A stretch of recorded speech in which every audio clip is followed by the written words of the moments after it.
السلام علیکم۔ میں اپنے یوٹیوب چینل اردو سیکھیے نورین کے ساتھ میں آپ سب کو خوش آمدید کہتی ہوں۔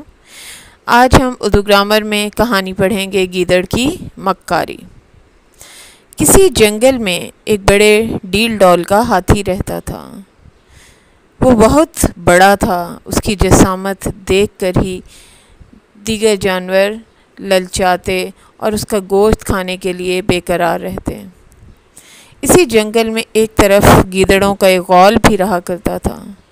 جب ہاتھی اپنی سونڈ کو ہلاتا، جھومتا جھامتا، چلتا پھرتا تو گیدڑ اسے دور ہی سے دیکھ کر للچاتے اور دل ہی دل میں اس کے گوشت کے مزے لیتے، مگر بس نہ چلتا تھا کہ اتنے بڑے قداور ہاتھی کے گوشت سے کس طرح لطف اندوز ہوں۔ ایک مدت کی للچاہٹ کے بعد تمام گیدڑ ایک رات جمع ہوئے اور ہاتھی کو مارنے کی فکر کرنے لگے۔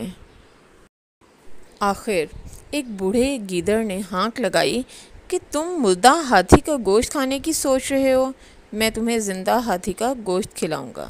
سارے گیدڑ خوش ہو گئے اور اسی کو اپنا لیڈر بنا لیا۔ رات کا وقت تھا، ہاتھی جنگل میں ٹہل رہا تھا۔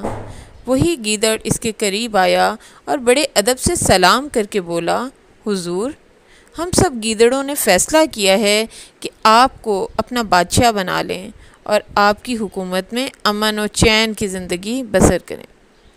ہاتھی نے گیدڑ کی بات سنی اور خوش ہو کر بولا، ہاں ہاں، مجھے منظور ہے، چلو سب گیدڑوں کی منظوری لے لیں۔ غرض ہاتھی گیدڑ کے ساتھ چل پڑا۔ گیدڑ اسے ایک ایسی جگہ لے گیا جہاں دلدل تھی۔ گیدڑ ہلکا پھلکا جانور چھلانگیں لگاتا ہوا دلدل پر سے چلنے لگا۔ ہاتھی بادشاہی کے نشے میں دلدل میں اترا اور دھنسنے لگا۔ آخر گھٹنوں تک دلدل میں دھنس گیا۔ اب نہ آگے چلنے کا یارہ تھا یعنی ہمت، اور نہ پیچھے ہٹنے کی طاقت اور حوصلہ تھا۔ ہاتھی گیدڑ سے چنگھاڑ کر بولا، اب کیا کروں؟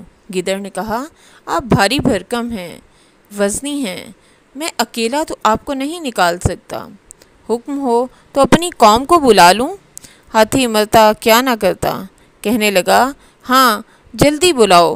گیدڑ نے آواز لگائی اور سینکڑوں گیدڑ آن جمع ہوئے اور لگے ہاتھی کا گوشت کاٹنے اور مزے لے لے کر کھانے۔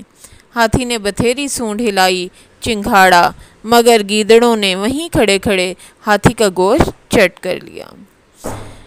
نتیجہ خوش آمد بری بلا ہے۔ امید کرتی ہوں میری یہ چھوٹی سی کاوش آپ سب کو بہت پسند آئی ہوگی، اور اس طرح پڑھا کر ہم اپنے طلباء و طالبات کو بآسانی کہانیاں یاد کروا سکتے ہیں اور انہیں ذہن نشین کروا سکتے ہیں۔ شکریہ۔